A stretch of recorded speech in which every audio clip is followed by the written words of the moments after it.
Wabah Corona melanda. Saatnya bersatu untuk Indonesia.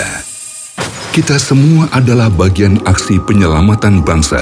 Sedekah pangan terbaik kita, solusi kehidupan jutaan saudara yang kini teramat membutuhkan. Ayo, kuatkan Indonesia. Kirimkan kepedulian kita. Bersama ACT. Aksi cepat tanggap.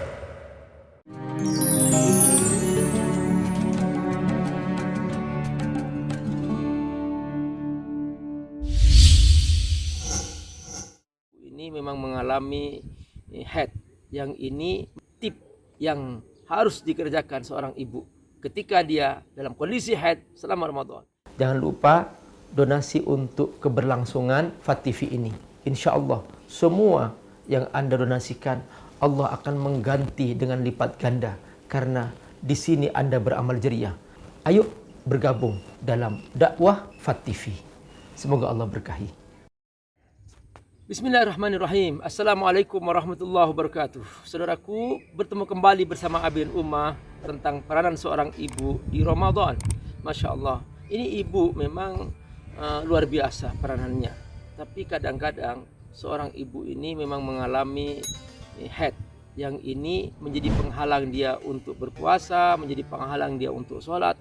Padahal kan di Ramadan itu kesempatan dia mencari pahala sebanyak-banyaknya. Bagaimana seharusnya seorang ibu meraup pahala sebesar-besarnya dalam kondisi haid? Nah, ini butuh cara. Sebab kadang-kadang ada seorang ibu sampai melanggar. Dia sholat juga, padahal itu gak boleh sholat. Bahkan itu dosa. Bahkan dia juga berusaha membaca Quran. Padahal itu tidak boleh juga membaca Quran dalam kondisi haid. Nah, bagaimana tip yang harus dikerjakan seorang ibu ketika dia dalam kondisi haid selama Ramadan? Kita simak lebih dalam lagi obrolan bersama Abi dan Ummah. Ya, subhanallah. Kalau bicara tentang datang bulan, itu kan sebenarnya fitrah dari Allah Subhanahu wa taala untuk banatu Adam, ya, anak-anak putri dari Nabi Adam, ya. Kita insyaallah udah maklum gitu bahwa itu adalah fitrah dari Allah Subhanahu wa taala. Tetapi ya memang kendalanya adalah bahwa ini tadi ya, bicara tentang meraup pahala gitu ya. Di satu kondisi dia nggak bisa melakukan apa-apa, tapi di kondisi lain dia harus melayani orang lain. Dalam kondisi haid dia tetap bangun malam, harus menyiapkan sahur gitu ya, meskipun secara ibadah qiyamul lail dia nggak bisa melaksanakan itu. Kemudian paginya ya dia nggak sholat subuh, tapi dia harus menyiapkan semuanya untuk anak-anaknya gitu. Itu sebenarnya itu bagian dari tapi kalau tadi bicara sampai ada yang bela-belahan baca Quran juga, bela-belain itu kan juga berbeda pendapat tentang baca Quran ya gitu ya. Tapi yang harus kita pahami bahwa ketika kita haid dan Allah Subhanahu wa taala melarang kita untuk melakukan ibadah di antaranya puasa, sholat, tawaf ya, biasanya itu. Ketika kita mentaati itu, tidak menjalankan itu adalah bentuk ketaatan kita kepada Allah Subhanahu wa taala. Itulah bentuk ketaatan kita. Artinya apa? Ketika kita tidak melaksanakan, kita akan mendapat pahalanya gitu. Justru kalau kita melaksanakan, kita melanggar larangan Allah gitu ya. Jadi jangan sedih gitu loh. Artinya ketika kita komitmen, makanya tadi penting sekali kita sudah bahas ya bahwa komitmen sebelum Ramadan itu apa targetnya. Ketika kita sudah targetkan setiap hari misalnya saya harus baca 2 juz karena saya ingin 2 kali khatam, ternyata haid. Tapi niat ini tidak menghalangi kita untuk mendapatkan pahala yang diniatkan itu. Artinya selama kita haid ya, di saat kita haid tapi kita sudah komitmen setiap duha kita baca 1 juz, nanti menjelang mau tidur 1 juz, selalu kita lakukan itu, tapi tiba-tiba haid yang menghalangi dan kita mengambil pendapat yang tidak baca Quran ya. Di saat itu pula pahala membaca Al-Quran tetap mengalir ke kita meskipun kita tidak membaca Al-Quran. Karena itu memang lebih rojih mah. Ya, tidak boleh membaca Quran. Ya. Dan juga kadang yang anehnya begini Ummah.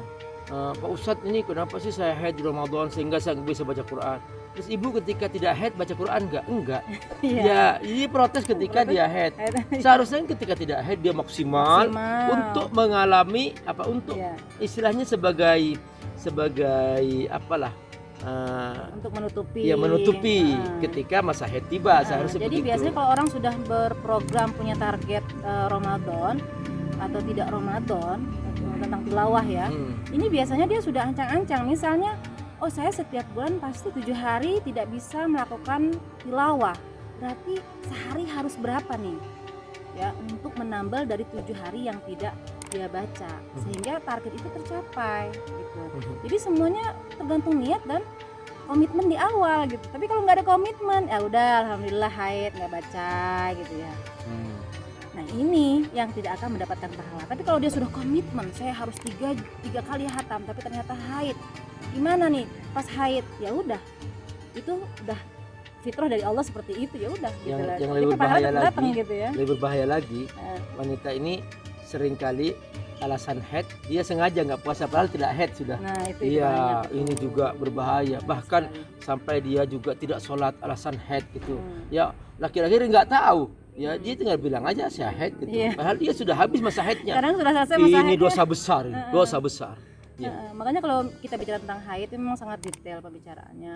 Apalagi kalau seandainya darahnya ini gimana caranya kalau seandainya darahnya putus-putus atau misalnya durasinya itu melebihi, itu ada fikihnya dalam puasa gitu. Jadi seperti halnya nifas lah ya. Kalau nifas itu kan sebenarnya para ulama mengatakan bahwa maksimal paling banyak itu 40 hari.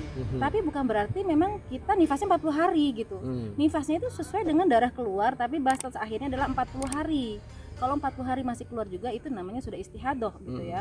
Nah, kalau sebelum 40 hari udah bersih, maka dia harus tetap mandi, tetap sholat, melaksanakan ibadah sesuai ketika dia lagi suci gitu. Bukan berarti nunggu 40 hari udah suci dia cuek aja, tetap aja nunggu 40 hari. Itu banyak kejadian seperti itu.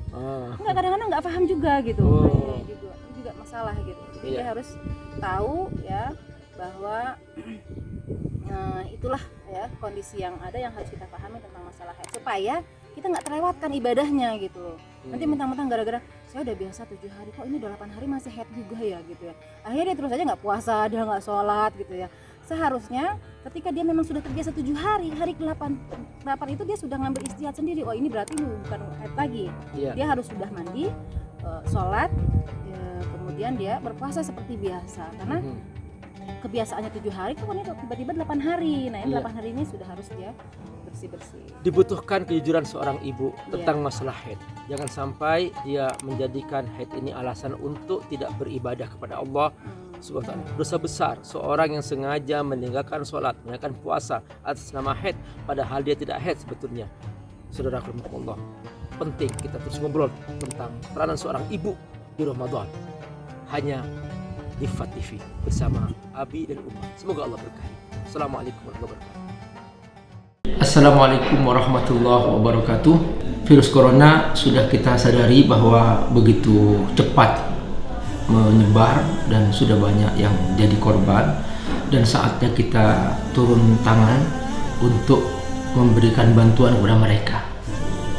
Teman-teman ACT semuanya sudah siap siaga dan sudah membangun posko di hampir seluruh belahan bumi Indonesia yang kita cintai ini. Abi kali ini ingin mengajak teman-teman dermawan semua dimanapun Anda berada, ayo kita bergabung dalam jihad harta. Nah sekarang dampak corona bukan hanya sakit, benar kita membantu secara medis, kita membantu mereka, benar, oke. Tapi ternyata sudah mulai banyak nih sahabat-sahabat kita, saudara-saudara kita sebangsa setanah air yang mereka sudah kehilangan pekerjaan, banyak yang sudah kelaparan, banyak yang mereka sudah tidak mampu lagi untuk memberikan nafkah keluarganya. Berapapun harta kita, kalau kita infakkan dan Allah, pasti Allah ganti. Dan Allah tidak pernah mengingkar janji. Kalau kamu berinfak, aku jamin, kata Allah, itu hutangku kepadamu. Dan kalau aku berhutang kepadamu, aku menjamin aku akan membayar lebih banyak lagi dengan lipat ganda tak terhingga. Membantu saudara-saudara kita yang terdampak corona karena mereka kehilangan pekerjaan, kehilangan nafkah. Bantu mereka. Di samping juga banyak juga yang mereka butuh bantuan biaya pengobatan di saat yang sama.